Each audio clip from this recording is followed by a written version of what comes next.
ಇತ್ತೀಚೆಗೆ ಚೈನಾದಲ್ಲಿ HMPV virus ಅಂತ ಕಾಣಿಸ್ಕೊಂಡಿದೆ. ಅದು ಎಲ್ಲರಿಗೂ ಈಗ ಆತಂಕ ಆಗಿದೆ, ನಮ್ಮ ಭಾರತದಲ್ಲೂ ಬರುತ್ತಾ ಅಂತ. ಈ HMPV ವೈರಸ್ ಅನ್ನೋದು ಈ ಕೋವಿಡ್ ವೈರಸ್ಸು ಮತ್ತು ಈ ಫ್ಲೂ ವೈರಸ್ ಥರನೇ ಒಂದು ವೈರಸ್ಸು. ಬಟ್ ಅದು ಜಾಸ್ತಿ 14 ವರ್ಷದ ಕೆಳಗಿರೋ ಮಕ್ಕಳು, ಎಸ್ಪೆಷಲಿ 5 ವರ್ಷದ ಕೆಳಗಿರೋ ಮಕ್ಕಳಿಗೆ ನಿಮೋನಿಯಾ ಥರ ಕಾಣಿಸ್ಕೊಳ್ಳುತ್ತೆ. ಅಂದರೆ ಕೆಮ್ಮು, ನೆಗಡಿ, ಜ್ವರ, ಆ ಥರ ಶೀತ ಆ ಥರ ಕಾಣಿಸ್ಕೊಳ್ಳುತ್ತೆ. ಸ್ವಲ್ಪ ಉಸಿರಾಡೋ ಶ್ವಾಸಕೋಶಕ್ಕೆ ಅದು ನಿಮೋನಿಯಾ ಥರ ಆಗೋ ಸಾಧ್ಯತೆಗಳಿರುತ್ತೆ. It's more of a respiratory virus. So ಆತಂಕ ಪಡೋದೇನು ಬೇಡ. ಇಂಡಿಯಾದಲ್ಲಿ ಏನೂ ಕಾಣಿಸ್ಕೊಂಡಿಲ್ಲ ಅಷ್ಟು. ಮತ್ತು ನಾವು ನಾರ್ಮಲಿ ಹೋದ ವರ್ಷ ಎಲ್ಲ ಡಿಸೆಂಬರಲ್ಲಿ ಎಷ್ಟು ನಾವು ಈ ಫ್ಲೂ ಎಲ್ಲ ನೋಡ್ತಾ ಇದ್ವೋ ಅಷ್ಟು ನಮ್ಮ ಆಸ್ಪತ್ರೆಯಲ್ಲಿ ನಾವು ಈ ವರ್ಷ ನೋಡಿಲ್ಲ. ಸೊ ಆತಂಕ ಪಡೋದೇನೂ ಇಲ್ಲ. ಇದು ಬೇರೆ ವೈರಸ್, ಫ್ಲೂ ಥರನೇ ಒಂದು ವೈರಸ್ ಇದು. ಮತ್ತು ಜಾಸ್ತಿ ಒಂದು ವಯಸ್ಸಿಂದ ಕೆಳಗಿರೋ ಮಕ್ಕಳಿಗೆ ನಿಮೋನಿಯಾ ಅಂದರೆ ಬ್ರಾಂಕ್ಯಲೈಟಿಸ್ ಅಂತ ಏನು ಹೇಳ್ತೀವಿ, ವೈರಲ್ ಫ್ಲೂ ಥರ ಆಗುತ್ತಷ್ಟೇ. ಬಟ್ ನೀವು ನಿಮ್ಮ ಎಚ್ಚರಿಕೆಯಲ್ಲಿ ನೀವಿರಬೇಕು.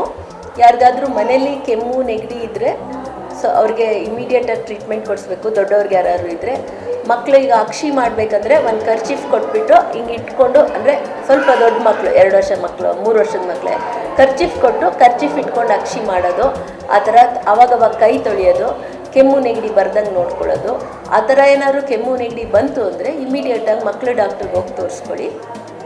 ಮತ್ತು ಈಗ ಫ್ಲೂ ವ್ಯಾಕ್ಸಿನ್ ಅಂತ ಒಂದು ಏನು ಕೊಡ್ತೀವಿ, ಅದು ಫ್ಲೂ ವ್ಯಾಕ್ಸಿನ್ನು ಒಂದು ಹಾಕ್ಸ್ಕೊಳ್ಳಿ. ಇದು ಒಂದು ಟೈಪ್ ಆಫ್ ವೈರಸ್ ಫ್ಲೂ ಥರಕ್ಕೆ ಬರುತ್ತೆ.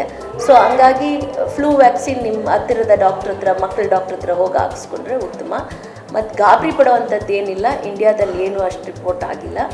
ಸೊ ನಾವು ಮುನ್ನೆಚ್ಚರಿಕೆ ಕ್ರಮ ಅವಾಗವಾಗ ಕೈ ತೊಳ್ಕೊಳ್ಳೋದು, ಕೆಮ್ಮು ನೆಗಡಿ ಬಂದರೆ ತೋರಿಸ್ಕೊಳ್ಬೇಕು ಡಾಕ್ಟ್ರಿಗೆ.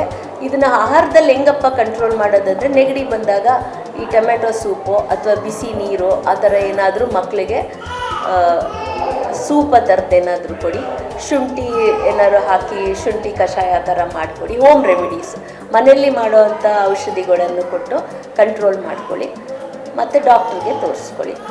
ಮತ್ತು ಹೊರಗಡೆ ಊಟ ತಿನ್ನೋದನ್ನ ಅವಾಯ್ಡ್ ಮಾಡಲಿ. ಈಗ ಐಸ್ ಕ್ರೀಮ್ ಎಲ್ಲ ತಿಂದುಬಿಟ್ರೆ ತಿರ್ಗಾ ನೆಗಡಿ ಬಂದುಬಿಡುತ್ತೆ.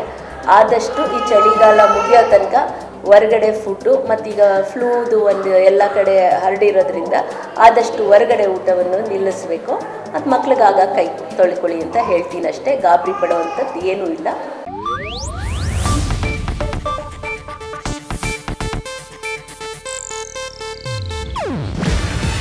ಇದು ಏಷ್ಯಾನೆಟ್ ನ್ಯೂಸ್ ನೆಟ್ವರ್ಕ್ ಪ್ರಸ್ತುತಿ. ನೀವು ನೋಡ್ತಿದ್ದೀರಾ ಏಷ್ಯಾನೆಟ್ ಸುವರ್ಣ ನ್ಯೂಸ್.